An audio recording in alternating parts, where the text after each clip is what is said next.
The following presentation by David Hunt describes the relationship of evolution to scientism and the occult. Now, unfortunately, the audio quality is somewhat meager, but we think the program is worth the extra effort. So now let's get right into the program.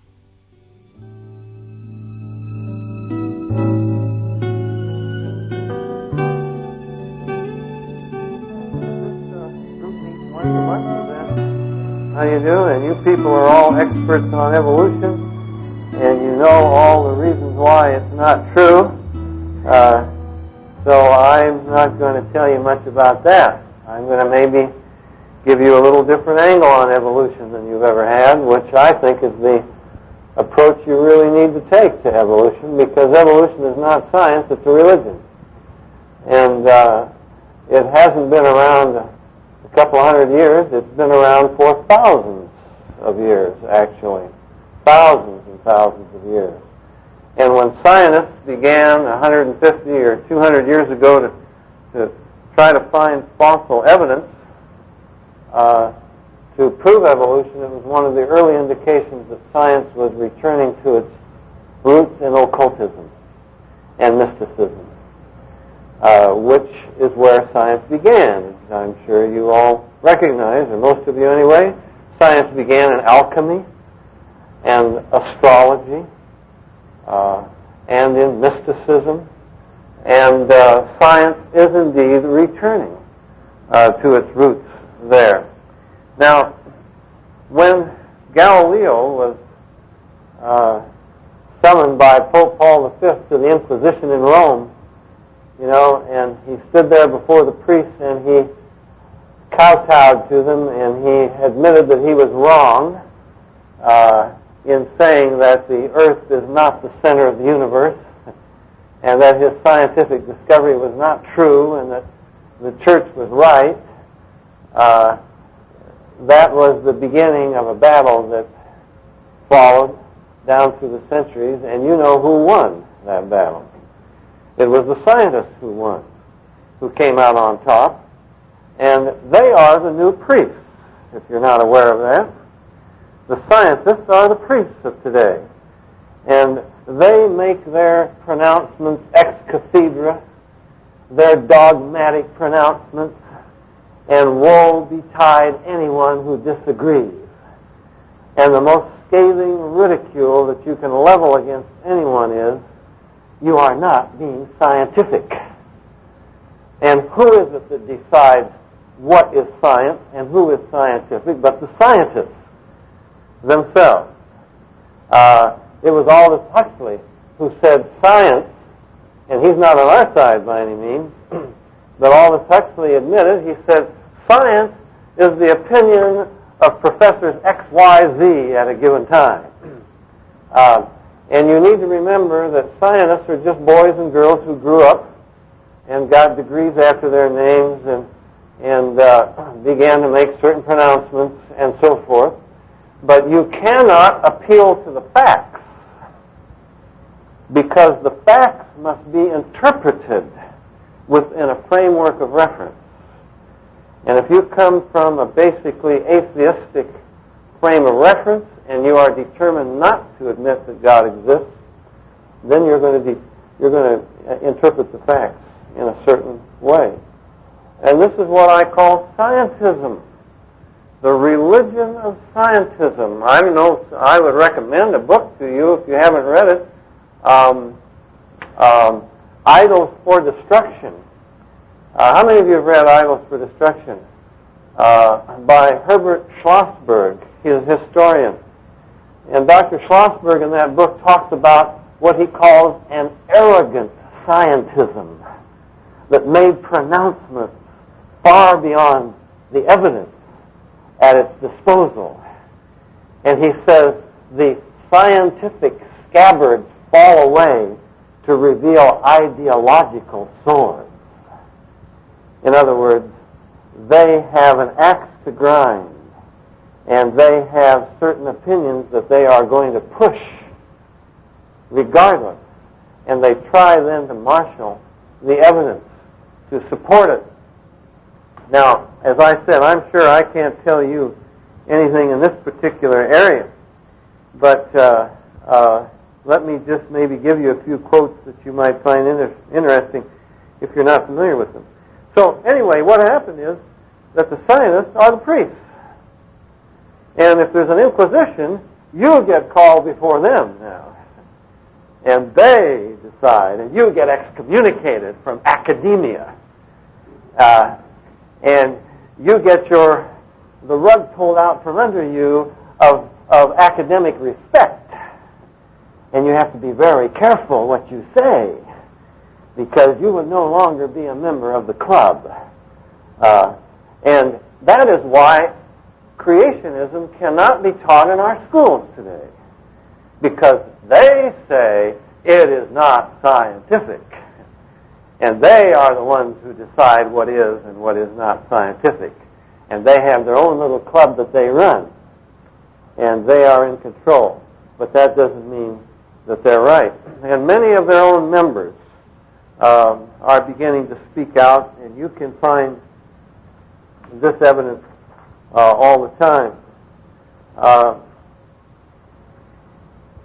C.S. Lewis said, the whole vast, I'm quoting him now, the whole vast structure of modern naturalism seems to depend not on positive evidence, but simply on an a priori metaphysical prejudice, and is devised not to get in facts, but to keep out God. Okay? And that is, in fact, the way the thing goes. Now, you think that many of these scientists are atheists. In fact, they are not atheists, they are polytheists. Well, that startles you. Robert Jastrow, one of the leading astronomers of our day. If you took astronomy in university, you'd probably get one of his textbooks. And Robert Jastrow says, why, evolution could have been going on planets out there maybe 10 billion years longer than on planet Earth. And those beings would be as far beyond man as man is beyond a worm. And he says, when we meet them, they will have all the attributes of God. Omnipotence and omniscience, and they will seem like gods to us. They will be so far beyond, and we will fall down and worship them. So, even the atheistic materialist has his gods. You saw them, those of you that saw the film Close Encounters of the Third Kind. Any of you remember that film? And the gods that put us here, well, who put them there? And who put them there, you know, and so forth. And with their fantastic technology, they can even bring back planes that disappeared in World War II, and the engines will kick right over, and the gas is good, and they bring back the missing flyers, and I mean, they can do incredible things. And you saw them when they walked out of that UFO. They were spindly, demonic-looking creatures. Okay. You've got it in an interesting book by Arthur C. Clarke. How many of you saw the film 2010? You're interested in science. 2000, very interesting film. And you remember in that film when that sun burst into existence out of the sky, and it brought peace to planet Earth. The Soviets and the Americans were about to engage in nuclear holocaust, and the arrival of this new sun in the sky brought peace to the Earth. But what the film didn't tell you, which the book does tell you, you know the name of that sun? Lucifer. Right. Very interesting. And in Arthur C. Clarke's book, Childhood's End, how many of you have read that one? Yeah, in Childhood's End, you know, a UFO settles over each of the capitals of the world and imposes peace upon this world. But those creatures don't let the humans see them. And the humans work out trick whereby they manage to get a glimpse of who they are. And what do you think they look like? Demons. And of course they have an explanation for that. These demonic creatures who are the agents of the overlord of the universe, overseeing the evolution of the species, and we have arrived at this point now where they're ready to take a direct hand in our evolution. They say, well, you have had a premonition of this in your collective unconscious, and you have been afraid, and that is why you have made up this idea that demons are evil. But we're actually good guys. Okay? And what happens is a metamorphosis. Talk about a generation gap. You get a real generation gap in this story, and a metamorphosis begins to take place. And the children develop psychic powers. That's why it's called childhood then. And they develop a collective consciousness. And as the old folks die off, they evolve. And finally they leave planet Earth to merge into the overmind of the universe. And the world is destroyed. It's the next step in the evolutionary process. Scientists have their gods, and their gods are made by an evolutionary process. And that, indeed, is the ultimate goal of all life. Ever upward, better and better, well, you know where it ends. Teilhard de Chardin talked about it. We are evolving through the... But by the way, he was one of the co-discoverers of Piltdown Man. I don't need to tell you about that. But anyway, we are evolving through the noosphere and the theosphere, and we finally we merge into godhood at the omega point. And I could name, numbers of New Age organizations, networks around this world who are talking about the human race taking a quantum leap in the evolutionary process. They're talking about a transformation that is about to take place on planet Earth, and a new species will be created. You see, in the fossil record there are gaps. A species disappears, and suddenly here's a new species, and they say it's going to happen to the human species. And there is a species that will disappear, and you know who those guys are? That's the fundamentalists. And they are going to be either eliminated, a bloodbath, we're going to help evolution out a little bit, and a new species will appear on planet Earth called Homo noeticus. Right. And you remember when Edgar Mitchell, commander of Apollo 14, sixth man to walk the moon, on Apollo 14 he had a mystical experience of unity consciousness, where he saw himself as the universe. And it so transformed his life that when he came back to planet Earth, he abandoned the outer space program to join the inner space program, which is the new frontier of modern science. And he founded the Institute of Noetic Sciences, south of San Francisco. Now, you could take an organization like Planetary Initiative for the World We Choose, which came out of the United Nations, and their logo is the Earth with the omega around it. Okay? Signifying that evolutionary step that we are all about to take. And there are, I could name Nobel Prize winners like Brian Josephson, for example, Nobel Prize in 73 in physics, who literally believes he's going to explore the entire physical universe by looking within himself through yoga. And he is staking his international reputation upon it. And he's got good scientific reasons for this. They tell us that soon in our theaters the action will not be confined to the big screen, but you will have three-dimensional images running up and down the aisles and all over the theater. Fantastic action. You saw some primitive ones in Star Wars. And they are called holograms.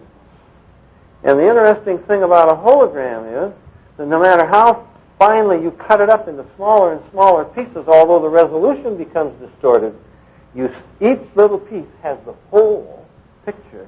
It's like a single cell in the human body. Any cell in the human body has the entire DNA for replicating the complete, come on in, for replicating the complete human being. And this is why, theoretically, you can clone a human being from any cell in the body.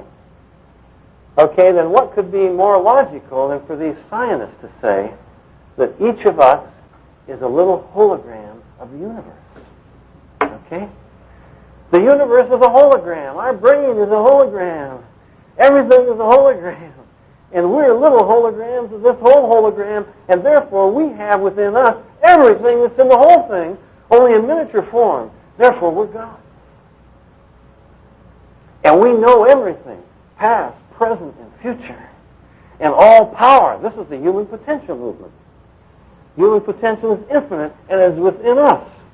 And this is, believe it or not, where evolution has been, what it's been talking about for thousands and thousands of years, and our scientists are still talking about it.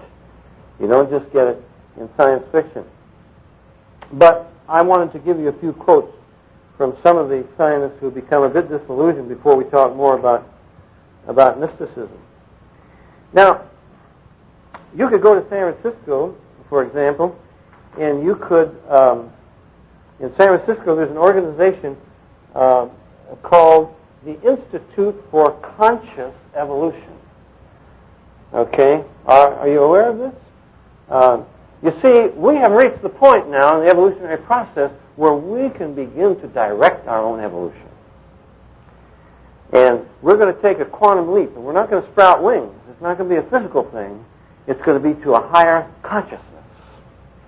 It's a step upwards to godhood, you see. And so the Institute of Conscious Evolution, in fact, has a counseling center in San Francisco called the Conscious Evolution Counseling Center. They have courses.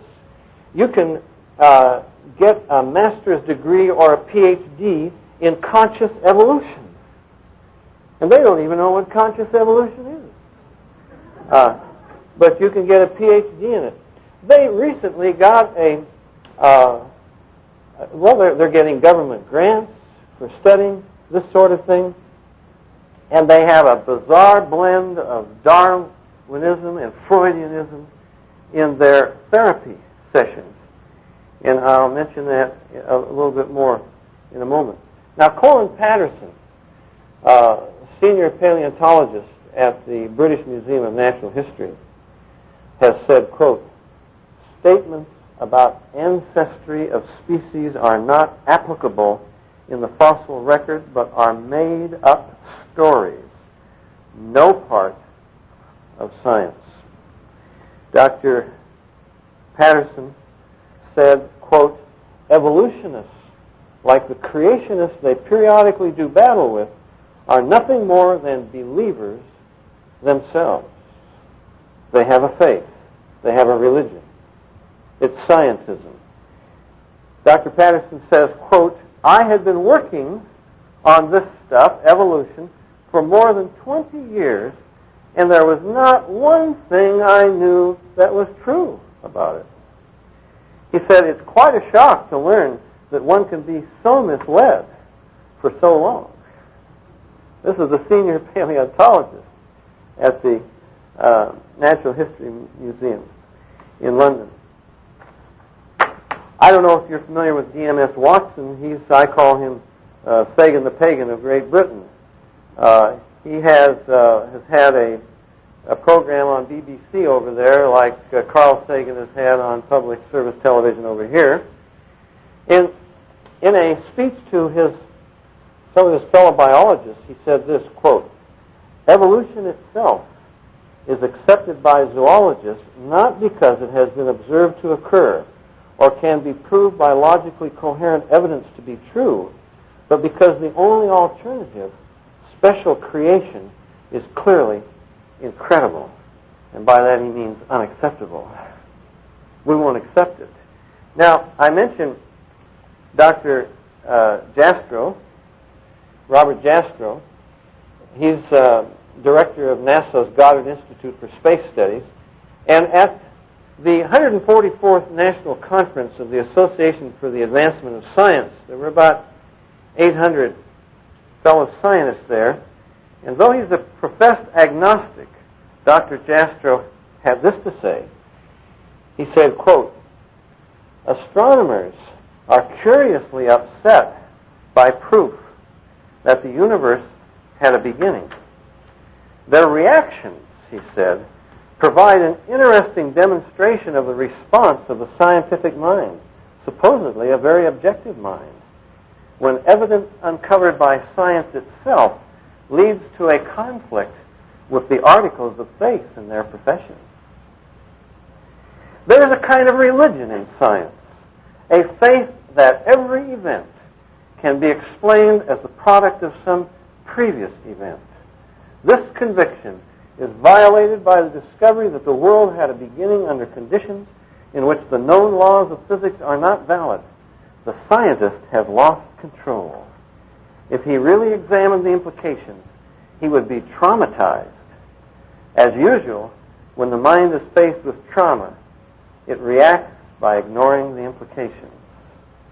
This is Dr. Jastrow addressing the national, what's their name again? The Association for the Advancement of Science. Unfortunately, and I don't want to get off on this, but it's the subject of my new book that should be coming out soon called The Seduction of Christianity. Unfortunately, these ideas have come heavily within the Church of Jesus Christ. Not just theistic or deistic evolution, but the whole mysticism that I want to talk about now. And let me give you a quote from someone that might startle you. I don't know if we have any Presbyterians here tonight. I don't want to upset any Presbyterians. But maybe if you're a Presbyterian, you would be familiar perhaps with the fact that the 5-year evangelism program that was just adopted in Dallas in January for the Presbyterian Church is called A New Age Dawning. And on every page in that brochure, the dawning of a new age, what we need to do in the new age, et cetera, et cetera. I don't want to get too far afield, but are we in Garden Grove? I have a tape. Last time I was at the headquarters of Unity Church in Lee's Summit, Missouri. Again, I don't want to offend any of you people. I hope you won't get up and walk out and hear me out. But if you know anything about Unity, they deny everything in the Bible. They're into reincarnation and mysticism, the whole yoga, the whole trip. I have a tape of Robert Schuller addressing the ministers and ministers in training at Unity headquarters, speaking to them like we're all part of the same positive possibility thinkers club, which indeed they are, and encouraging them and how to church growth and how to spread their gospel better and so forth. And in the question and answer time, a very interesting question was asked. Dr. Schuller, we hear a lot about the New Age movement these days. And then the person spelled it out, holistic medicine, and went into all the details and said, of which we are all a part. And Dr. Schuller, in your opinion, what is the function of a minister in the New Age? He didn't skip a beat. He didn't deny he'd ever heard of the New Age movement. He denied that he was part of it. He said, in this age, he didn't say New Age, but he said in this age, and they had spelled out what age they were talking about. The function of a minister is to positivize religion. Now, he said, that's very easy for you people here. Being Unity people, you're already very positive. But you understand that I deal with people that you would even call fundamentalists, and they use terms like sin and guilt and repentance and redemption, and I have to positivize that. Now, you can come to your own conclusions about that, whatever he meant by that. Bruce Larson he was the keynote speaker, if not the keynote speaker, one of the keynote speakers at the conference in January in Dallas of the Presbyterian Church USA. And I've shown, I've asked Presbyterians, well, what about this thing? I mean, the dawning of a new age. Well, they just picked up, terminology, and it doesn't really mean anything, and so forth. Bruce Larson has had this to say, and it's apropos to our subject tonight. I had and have now a growing belief that we are in the beginning of an exciting new age. Now, he's supposed to be an evangelical leader. A new age which I believe is already imminent and will change life for all people upon this globe. Inner space and interspace will become just as important, if not more important, than outer space. Mine is not an isolated hope. Carl Jung stated that in Jesus Christ there is made possible a new rung on the ladder of evolution. Pierre Teilhard de Chardin talks about his dreams for the evolution of a new being and a new society. My dream is that we're on the verge of such a discovery. I'm trying to tell you folks tonight that there are things about evolution that maybe, although you've been studying it, you're not aware of what evolution really is. You see, evolution is the vehicle for karma and reincarnation. It always has been. There is an evolutionary process that has been going on, and the mystics and the occultists have talked about it for thousands of years. And every species has its avatar. Rats have their avatars. Little birds have their avatars. Every species has its savior, its Christ, that is leading that species into the next step, upward and upward and upward. And yoga, the goal of yoga for thousands of years, has been to take the final step in this evolutionary process. The caste system in India is part of evolution.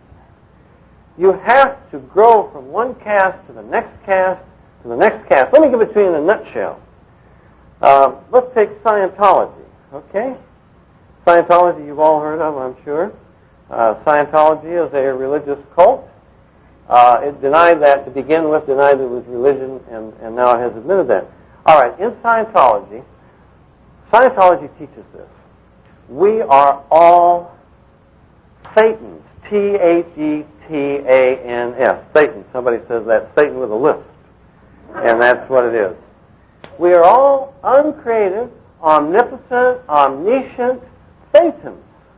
And we created this MEST, matter, energy, space, time continuum in which we function. And we then created little creatures in it. And we became so intrigued with our creation that we incarnated these little creatures. And as they died and evolved, as these species evolved through higher and higher species, we reincarnated.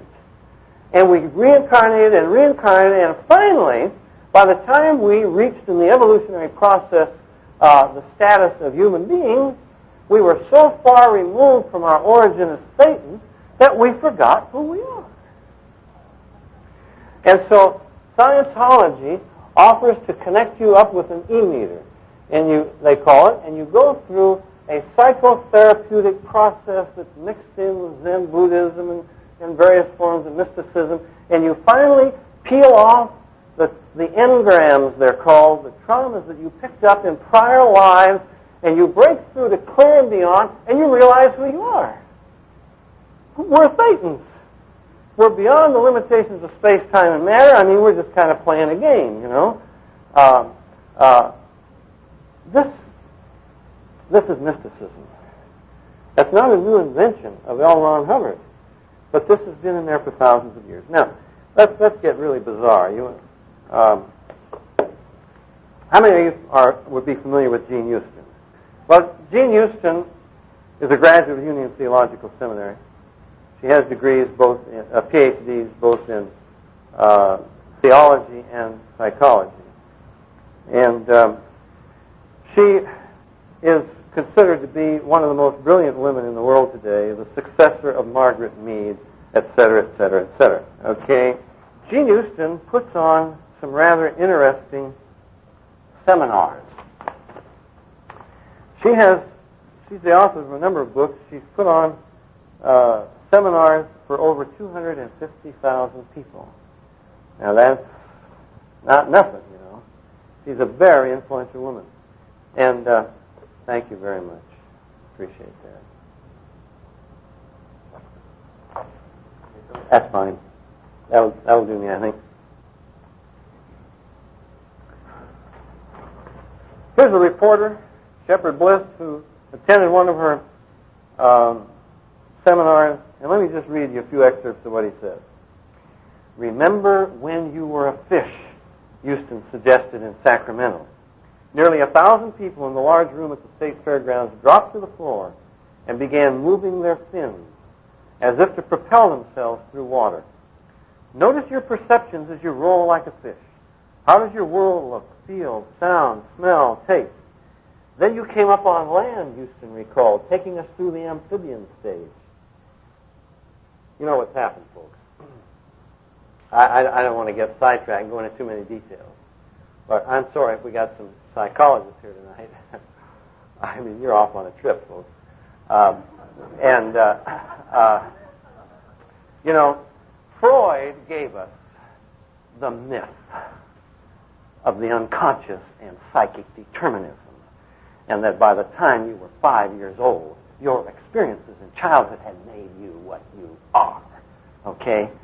And Freud's myth of childhood that says you are what your prior years have made you was simply a watered-down, westernized version of karma and reincarnation that says you are what your prior lives have made you, okay? And indeed now, our psychologists are not only regressing us into the womb, and you've got Christians doing this in inner healing and healing of the memories. It's called rebirthing out there in the world. And in spite of the scientific fact that the myelin sheathing in the brain of the prenatal, natal, and early postnatal infant is not sufficiently developed to carry memories, people come out with memories of what the doctor said and who was there and so forth. Memories that do not exist in the brain, okay? And you have people like, I don't want to step on any of your favorite friends, but like Dennis and Rita Bennett, for example. And that is the main part of their inner healing and healing of the memories is what happened in the womb. Now, the man who brought this to us was Stanislav Grof, a psychologist who just made a fantastic, I'm sorry if I sound a little sarcastic, he made a terrific discovery. He discovered that when he gave LSD to schizophrenics, they came out with spontaneous memories of what had happened to them in the womb. And that was the cause of all of their problems. Freud's theories and Jung's theories about the past and the childhood and everything were brought out of patients under hypnosis. And hypnosis is right out in the pit of hell. And hypnosis now, which used to be the darling of crime detection in California, has now been outlawed by the Supreme Court of the state of California. They will not let anyone testify in court who's been hypnotized, because we now know that after you've once been hypnotized, you can never, ever thereafter differentiate between a true memory of what happened and what may have been wittingly or unwittingly implanted by the hypnotist in the process. I don't want to get off on that, but I'm telling you that the theories of Freud and of Jung came out under hypnosis, which is a primary mode of demonic deception, okay? And now Stanislav Grof gives it to us under LSD. Gene Houston was the first person to get government grants for therapy with LSD, okay? But the man who founded the Graduate School of Psychology at Fuller Theological Seminary was given the Kentucky Colonel Award for his work with LSD and so forth. So we got a problem, folks, with intermingling. We have accepted within the church pseudoscience and scientism, and it is not scientific at all. Okay? So they're not only talking about rebirthing you and putting you into the womb, but under hypnosis, you can be regressed right back into prior lives, where you come out with factual data of some life you lived in a little village in India, and you can even tell where the women washed their clothes and where the path led through over to the next village, and you've never been there. It's demonic. The demons have been there, and they know. And now we've got our so-called scientists, our psychiatrists, not only regressing people into the childhood, and then into the womb, and then into prior lives, but back into prior species. Okay? To come out with those memories that are built right into the DNA and of your past. And finally, you remember when you were part of some great star system and you were just hydrogen atoms and so forth. So, she says, this is all very serious stuff, folks. I hope you understand that. She says, allow yourself, then Houston suggested, allow yourself to fully remember being a reptile. Notice how your environment is changing. Let those early memories rise to consciousness. Then some of you flew. Others climbed trees. Our bellies rose off the floor. We began crawling on all fours. We began to use sound deliberately to communicate and for pleasure. Playfulness and curiosity grew. Some of us stood erect. We became a zoo of sounds and movements made by early mammals, monkeys, and apes. Can you imagine human beings going through this sort of thing? Houston then called us to remember being the early human who loses his or her protective furry covering and stands on 2 feet, vulnerable, inventive, and adaptable. The climax of the already intense exercise that had taken us more than an hour followed. Now I want you to extend yourselves even further into your ideal. Allow yourself to move fully into the next stage of your own evolution. We became a room of leaping, joyous, sometimes alone, often together human beings who eventually joined hands and voices. The impact was electric, says the enthusiastic reporter. Fantastic. The transformation of consciousness with this rock. Now, I read that. There's more, but I read that to read this to you. Encouraged by Margaret Mead, Houston began attending governmental conferences. In 1979, she helped initiate and chair a symposium for leading U.S. government policymakers entitled The Possible Society, an exploration of practical policy alternatives for the decade ahead. I brought in my friend Hazel Henderson and George Leonard, she says, and we got together about 150 extremely high-ranking government officials for about 3 days. We started by giving speeches, and then Houston laughed. We had these officials on the floor guiding them into internal journeys, etc. She got these 150 extremely high-level government officials all going back, remembering when they were reptiles, etc., etc. And they call that science.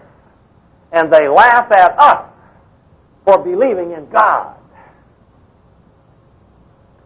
You know, it reminds me, I was on a talk show, and my host was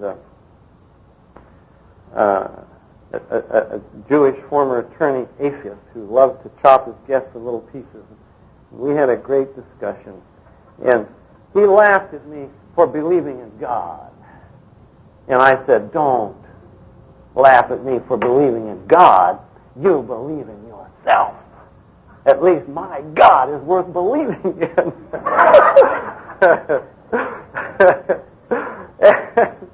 And in fact, I got him to admit that he was God. That is where it lies.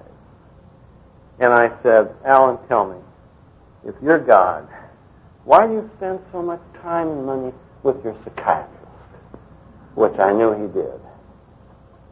Oh, he said, he helps me get in touch with myself. You've got to be kidding. You are God, and you've got to have help getting in touch with yourself. If it's really you, why are you out of touch? I mean, this is incredible. And it passes for science. I'm trying to tell you that evolution is at the heart of a lie that was given to the human race in the Garden of Eden when Satan said, you can become like the gods. And man has been pursuing that ever since. Just to give you another example, I don't know how many of you have read the book The God Makers, but we have over 600 footnotes in there, an expose of the Mormon Church. And you know that on June 8, 1873, speaking in the Mormon Tabernacle in Salt Lake City, Brigham Young said, quote, the devil told the truth I do not blame Mother Eve for eating the forbidden fruit. I would not have had her miss eating that for anything. That's how we become God. Here is a church that claims to be the true Christian church that is founded upon a belief that Satan told the truth when he lied, when he offered godhood to the human race. And there is not a God in Mormonism, although there are trillions of gods, because all Mormon gods are white magicians. There is not creation or creator in Mormonism, but matter and intelligence always existed. And the Mormon gods are beings, intelligences that became aware of a cosmic force. And the force without a creator, laws without a lawgiver governing it, and through ascending through higher and higher levels of initiation, they became the masters of this force. And they became capable of manufacturing out of material at hand, not creating out of nothing, new worlds and new universes. There is no true God. And as you know, in evolution, there is no creator. And there is no creation. And we are it. And there is just this Star Wars force that is somehow pushing us upward, upward, upward, upward. And some very intelligent people believe that. Here is Brian O'Leary, another ex-astronaut. He talks about his journey to inner space. Coevolution quarterly. It has nothing to do with science, folks. It has nothing to do with fossil evidence. It is all about how we are taking a hand in our own evolution through mystical practices, and we are going to take that next quantum leap. I picked this up in Dallas at the First Church of Religious Science. They were teaching, I'm trying to show you that evolution comes from mysticism, okay? They were teaching Hatha Yoga. Now, this is relatively new in America. 20 years ago, it was not so. But today in America, you would be hard-pressed, traveling across this country, to find one out of the 2,000 YMCAs and YWCAs that now does not teach yoga. Okay? Young Men's Christian Association, all teaching yoga, which is at the heart of Hinduism. And the goal of yoga is to awaken the Kundalini, which is a goddess, that's Eve, in the form of a serpent, that's the serpent, coiled at the base of the spine. And when you reach that state of consciousness, it springs up and manifests itself through the chakras, the meridians, in which they stick the acupuncture needles, which has also become very popular in America now, manifests itself in psychic powers, okay? Santa Monica Hospital, over where I come from, on the other side of L.A., one of our top hospitals in Southern California, has had courses in Kundalini Yoga for registered nurses, for which they received 11 hours continuing education credits from the California Association of Registered Nurses. It is pure Hinduism, pure occultism, okay? But at the heart of it is evolution, the subject that you folks study. And you cannot talk about Hatha Yoga. Oh, that's just the physical side of the thing. You cannot separate the physical side from the philosophy behind it, because all of the positions, all of the breathing exercises have all been specifically designed to put you in that state of consciousness of union, which is what yoga means, yoking you with Brahman, the absolute, and you become one with this universe. Okay? So now we're teaching this in a Church of Religious Science, and listen to what they say. Hatha Yoga is the yoga of what we think of as physical exercise through a series of postures known as asanas. There are 84 asanas that originated in the beginning teachings of the science of Hatha Yoga, symbolizing the evolution of 8,400,000 species through which the soul incarnated to reach the level of a human being. Hey, Darwin didn't make that up. Lamarck didn't discover this. This has been in yoga for thousands of years. And the 84 positions symbolize the 84,000 species through which we have all evolved to get to where we are. Okay? Don't tell me this is some thing that some scientists have come up with. The scientists are trying desperately to find evidence to support it, because that means they don't have to be accountable to the Creator, and indeed they're part of this mystical journey upward to Godhood. Other people who teach this is of course Mind and Supermind, Expanding the Limits of Consciousness. It's a series that they have at the, the community college in Santa Barbara.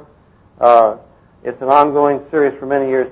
The Evolutionary Journey, this is Barbara Marx Hubbard, The Evolutionary Journey, a personal guide to a positive future. They are all talking about the evolution of the species. The Bond of Power by Joseph Chilton Pearce, forward by Stanislav Grof. It's all about how we accelerate the evolution of the species through mystical practices. Scientism, evolution, mysticism. Evolution does not come out of science. Evolution comes from the same place that science came from. That's mysticism, alchemy, and astrology. It's not scientific. It's something that these people have adopted in order to reach the next level, to keep progressing higher and higher and higher on the evolutionary scale. And I think that you people need to recognize that. I think that evolution needs to be combated in our schools, not just as bad science, or to say that creationism is just as good science, but it ought to be combated as the religion that it is. And we ought to point out where its roots are, and that evolution is not a scientific theory that some scientist discovered, but that evolution has been at the heart of the reincarnation process, driven on by this law of karma to ever higher and higher heights, and it really ought to be dealt with on that basis. Now, this ended the formal program. We're going to include some questions from the audience, which David answers, the first one dealing with hypnotic regression. He is a psychiatrist with the Columbia University School of Psychiatry. I'll think of his name in a moment, but who went through a number of years of therapy and who ended up worse than when he began. And when he confronted his therapist, the therapist said, well, of course therapy would create neuroses in any normal person. And this man with an MD, a psychiatrist, said that he finally came to the conclusion that the memories are not uncovered by this process. They are created by this process. And another person, more apropos to what you're talking about, said that this whole thing of symbolism and that, you know that, what's his name, Karl Popper, probably one of the top, if not the most highly regarded philosopher of science today, who says that science can't arrive at truth at all. We can just get a better theory, try to get a better theory. But Karl Popper he says, psychology and psychotherapy are more like astrology than astronomy. They have no relation to science at all. And I can't think of the name of another psychiatrist himself writing in this area who says that this process of interpreting symbols and dreams and language symbols and so forth, he says it's a game at which the therapist can't lose, because nobody can tell you what this stuff means. So I don't accept this idea that somewhere back in the depths of our language there is an explanation for these things, because anything that comes out under hypnosis, under altered states of consciousness and so forth, is just You're pulling things out of the grab. Well, it's worse than pulling it out of the grab bag. There's demonic deception that's involved at the same time. I've interviewed too many people around the world, independently of one another, who have had common experiences. Okay? Well, let me just finish now. Let me finish. Whether on drugs, whether in yoga, transcendental meditation, under hypnosis, and I will say this, the same message comes through every time. Whether it is an automatic writing from alleged space brothers and UFOs, or whether it's from Aunt Mary who died 14 years ago through a medium, or whatever it is, and that message has 4 common denominators, okay? And they conform precisely to what the Bible tells us Satan destroyed the human race with in the Garden of Eden. Now, the 4 lies are that God is not personal but a force. Number 2, there is no death. You won't die. Number 3, you can become a god. Number 4, the secret is the secret gnosis, the knowledge of good and evil, this tree. You have to be initiated into the secret knowledge and expand your awareness. And when you understand who you really are, then you're on the way to godhood, you see. Now, I could give you the mathematics, just work out the mathematics, that thousands of people all over the world are going to come up with the same message over and over and over that the Bible identifies as originating with the serpent.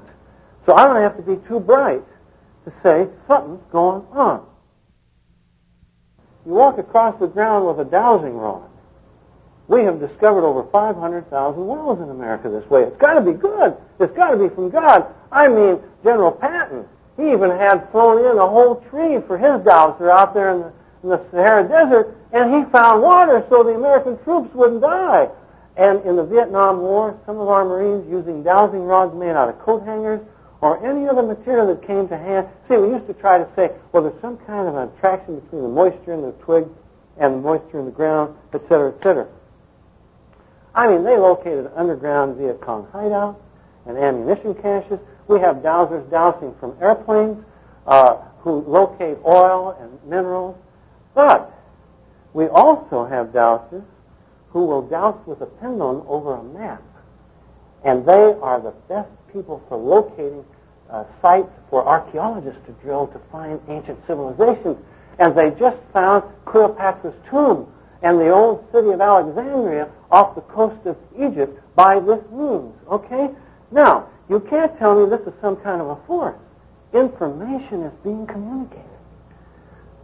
You're either going to have to decide we are all part of this collective mind and we are all God, or there are other minds out there and they are playing games and they are deceiving man as to the nature of reality, the nature of the universe, and who God is, and the means of salvation, and that message comes through over and over and over, and that's why I say it's demonic. Evolution was there before the New Age movement began. It was brought into our schools and brought into our society as science, because that's the way we would accept it. All ritual, I don't care whether it's, whether it's Eastern Orthodox or Greek Orthodox or whatever it is, all ritual comes from exactly what Robert Jastrow said the scientists can't handle. The scientists say that every event is the result of a prior event, cause and effect, you see. And ritual is an attempt to tie God into this universe in a cause and effect relationship. In the occult, we call it the magician's bargain.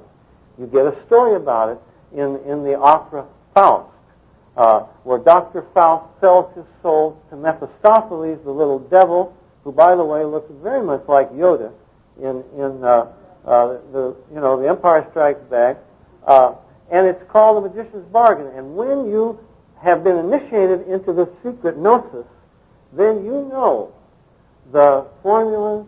See, when the witch doctor slits the rooster's throat and he sprinkles the blood in a pattern and he mumbles a formula, the gods or spirits or whoever it is has to come through because they're tied in a cause and effect relationship. That's exactly what Mary Baker Eddy did.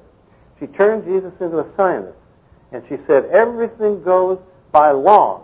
And when you understand these laws and scientifically apply them, then it comes through automatically. You see, so all ritual is based upon this belief that with certain symbols or certain formulas, spoken, words that we speak, thoughts we think, visual images that we hold, we thereby trigger something.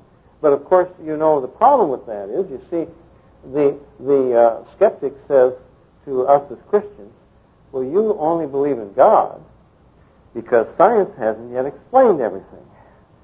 But one day, science will explain everything, and then you don't need God anymore. Well, of course, you got two basic problems.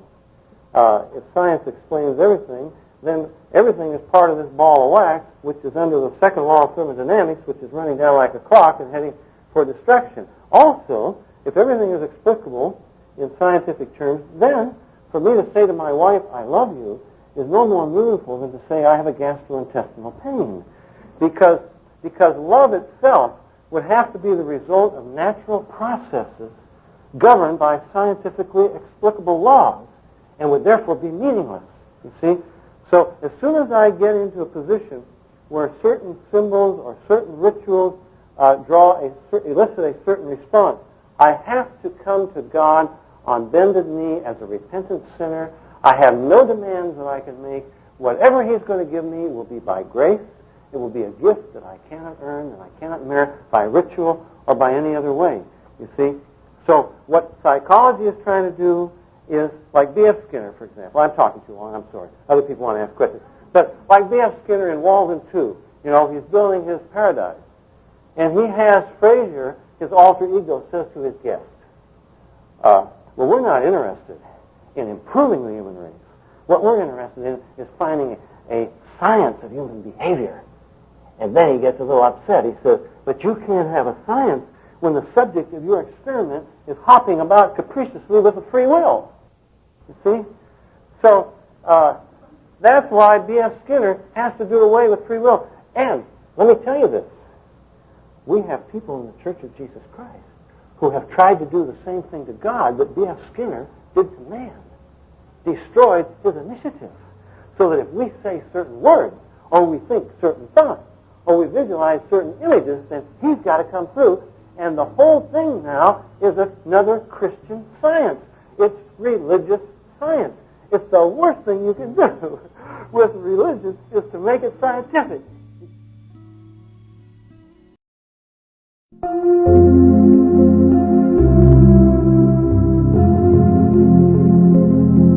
The fool has said, in his heart there is no God. They are corrupt, they have done abominable works. There is none that doeth good. The fool has said in his heart there is no God. God tells us what to do. Some obey, some resist. The fool says in his heart that God does not exist. This is how the foolish justify the evil they have done. It takes a fool to say there is no God. Psalm 14 verse 1.